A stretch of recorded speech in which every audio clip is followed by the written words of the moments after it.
Hello guys, TKG is here for your comfortable LostArk life. In this video, I'd like to cover what of is class engraving of the Aeromancer, as the video in my channel has some old introduction and editing, so I thought it'd be great to remake it like the recent cover video.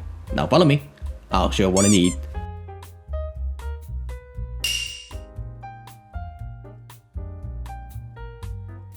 Let's start with the basic of this video. Class engraving I'm going to cover in this video is Wind Fury Aeromancer. What you have to keep an eye on is this part.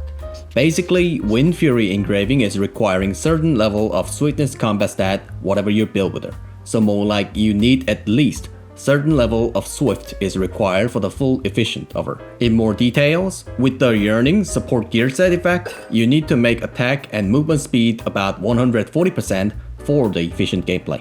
So approximate swiftness stat is differing with your circumstances or the feast identity, so try to keep in mind this part and then build your Aeromancer accurately.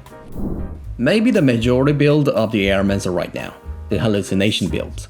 Also, the Engraving build can be categorized into two parts. If the Predator build is good for the long length raid but can be a little bit unfair and not that useful during the Guardian raid, then the Adrenals. Also, you can use the mass increase by replacing the Curse Stole and add Adrenals as for your additional engraving, but the condition of the mass increase build is quite picky. So normally, I recommend using that 2 engraving builds and then move up to the next step. Plus 2 engraving build also can be chosen with your ability stone situation, so try to build that suits well to your gear circumstances. And many people ask about the actual hallucination value right now, like should I use the Nightmare or the Dominion?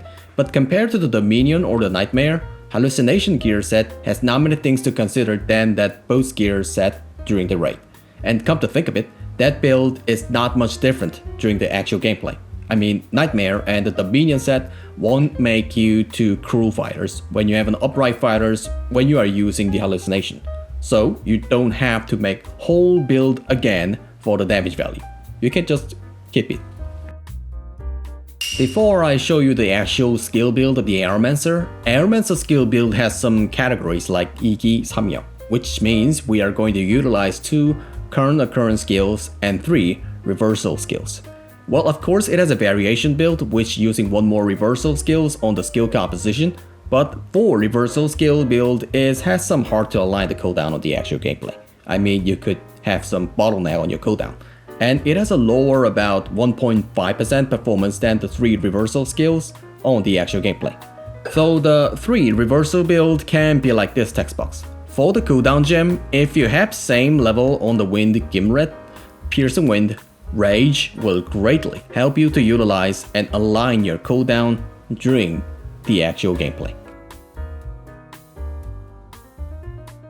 Another swift build with faster cooldown, more like the build that can make you keep your hands busy during the raid. Basically, the Dominion build shares the same swift as Hallucination, but the true damage value is slightly higher. But the big problem of the Dominion build is about the buff management, like the gear buff and the conviction judgment buff requires to be renewed during the gameplay.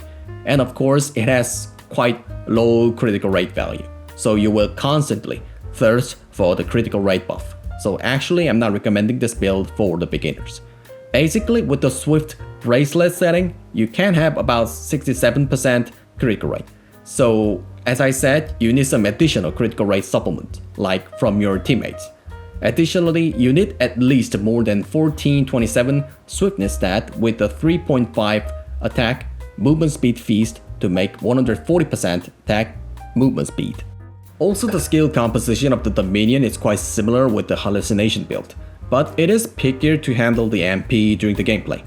And not to mention you could have a short range, and you need to keep your cooldown controlled. If you just use the skill whatever you want, you might have some time to rest for a while. So basically, you need the Dominion buff as soon as you enter the battle. And of course, you need to control the conviction and judgment always on the right time for the full efficient. And now the last, Nightmare build. Nightmare build has a quite different performance by the variable controls. Basically, you need the Nightmare buff, Magic Addiction, and the Boundless MP for the full potential of the Nightmares. So unlike the other gear set can use the skill with the faster cooldown, Nightmare gear set quite requires your sense, which the sense for your MP controls. Current common build of the Nightmare can be like this text box. But unlike the other build, Nightmare has one variation from Scorching Sun and the Tornado Dance. When you decided to use the Scorching Sun on your skill composition, you can have a high staggered performance and can compress the DPS cycle. And also you can be more active on the MP controls, because the Scorching Sun will consume big amount of MP. However, Tornado Dance will show the stable floor damage and theoretically can show the highest DPS. But as a Tornado Dance is a close range skill, you have to stick to the target.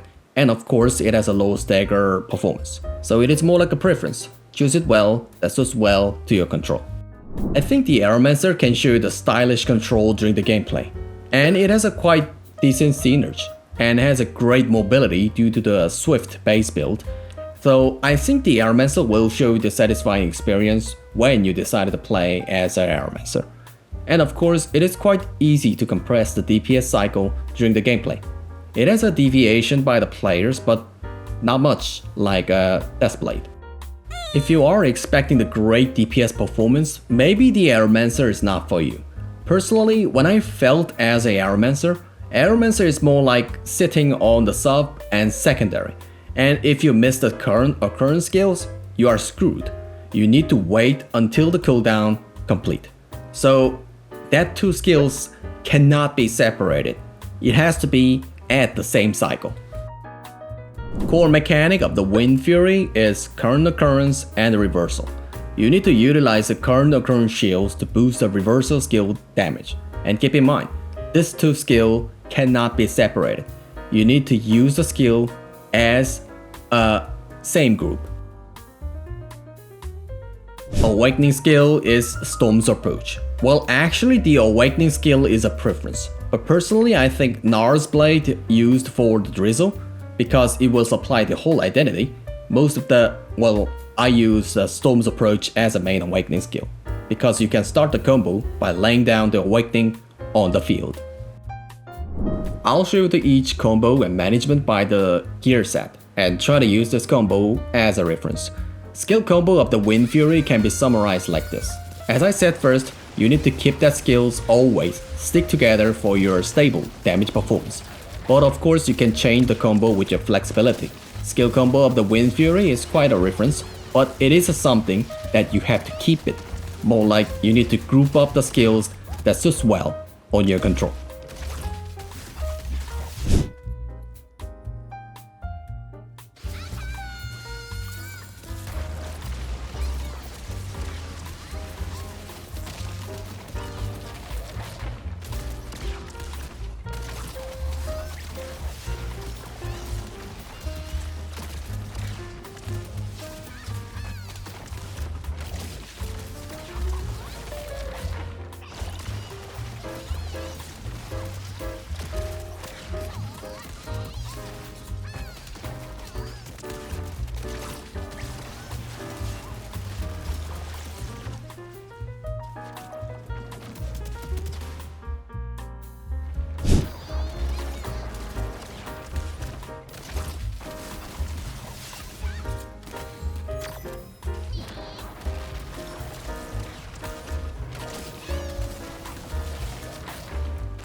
That's it for this video. Thanks for watching everyone, and always thanks for your big support. Hope this video was a little help for your LostArk journey. Hope you do well with your Aeromancer with this video. And of course, if you like my videos, hit the sub for more upcoming infos. I'll come back with more useful infos in the next video.